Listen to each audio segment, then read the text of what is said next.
비하인드 뉴스를 시작하겠습니다. 박성태 기자가 나와 있습니다. 자, 첫 번째 키워드를 열죠. 네, 첫 번째 키워드는 뉴욕의 레드카펫입니다. 예, 뭡니까? 문재인 대통령이 어제 미국 뉴욕 공항에 도착해서 유엔 총회 일정을 시작을 했는데요. 오늘 자유한국당 홍준표 대표가 어제 뉴욕 공항에 문 대통령이 도착했을 때 환영객이 적었다. 미국 측에서 나온 그래서 푸대접이었다고 주장을 했습니다. 예. 직접 들어보겠습니다. 미국 측에서 내가 한 명도 안 나오는 거 보고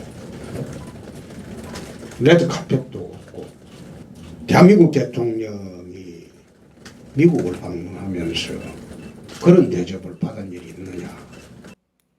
예, 예. 뭐 레드 카펫이 없긴 없군요. 예, 어제 사진을 직접 보겠습니다. 예. 레드카펫도 없고 군악대도 없고 미국에서 나온 대규모 영접객도 홍 대표 말대로 없긴 없습니다. 예. 홍 대표는 예전에 이명박 전 대통령이나 박근혜 전 대통령의 경우 미국을 방문하면 군악대도 레드카펫도 있었다면서 기자들에게 직접 과거 사진을 좀 검색을 해보라 이런 주문까지 했습니다. 예, 그 살펴봤습니까? 예, 살펴봤습니다. 검색을 해봤더니 사진을 좀 비교를 해보겠습니다. 왼쪽이 어제의 모습이고요.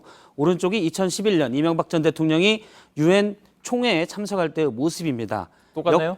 예, 레드카펫도 없고 군악대도 없고 비가 와서 우산만 들었고요. 예, 좌측에 한덕수 당시 주미대사의 모습이 보이고 그 왼쪽에 살짝 보이는데 한복을 입은 분이 한 분 있었습니다. 예, 그러면 박근혜 전 대통령 때는 어땠는지 살펴봤는데요. 예. 2015년 유엔 총회 참석 당시의 모습을 보겠습니다.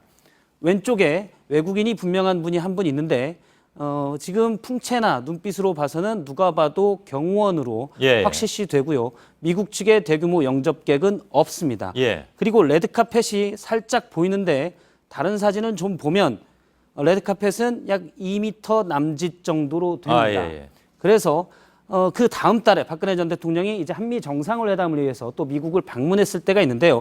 이때는 이제 국빈 방문인데 비교하면 레드카펫도 훨씬 길고 이렇게 도열을 하고 있기도 합니다. 예. 그래서 좌측의 레드카펫은 누가 깔았는지는 확인이 되지 않았지만 공식적인 환대를 받았다. 그래서 카펫이 깔렸다. 이렇게 보기는 좀 어려울 것 그러네요. 같습니다. 예, 잘 살펴봤군요.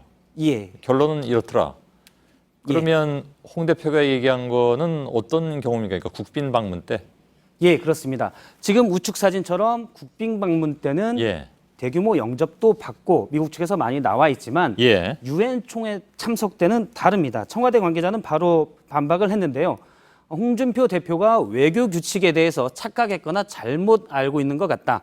국빈 방문과 달리 유엔 총회 참석할 때는 영접객이 없다고 밝혔습니다. 예, 보통 유엔 총회 때는 세계 100여 나라에서 정상이 오기 때문에 예. 사실은 의전보다는 경호가 더 중요합니다. 예.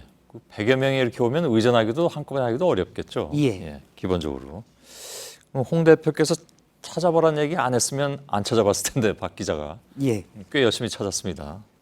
두 번째 키워드는요? 두 번째 키워드는 모기와 F킬러입니다. 예.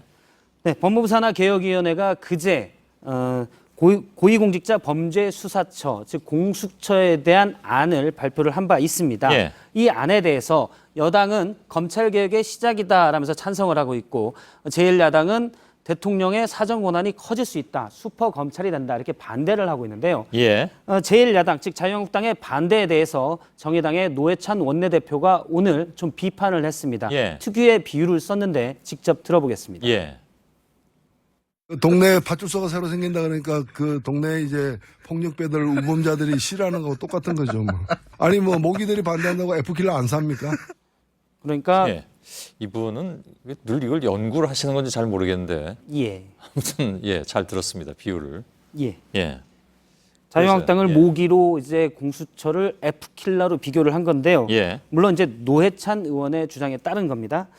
지금까지 검찰이 기소권을 독점하면서 폐해가 컸다는 지적이 많았습니다. 특히 권력에 대해서, 현존하는 권력에 대해서는 기소권을 행사하지 않아서 더 문제였는데요. 예. 사례를 보면 지난해 최순실 게이트의 경우 늑장 언론이나 국회에서 지적이 나온 지 몇 달 만에 검찰의 수사가 시작됐고 그것도 압수수색도 늦게 하고 소환도 늑장 소환을 해서 역시 지적이 됐습니다. 예. 권력의 유무에 따라서 사실 검찰의 기소권의 성실성이 좀 달라졌는데 이 때문에 이 기소 독점주의를 깨기 위해서 공수처가 필요하다는 주장이 많습니다. 예. 알겠습니다. 여기까지 할까요? 오늘 두 개를 했네요. 예, 박성태 기자였습니다.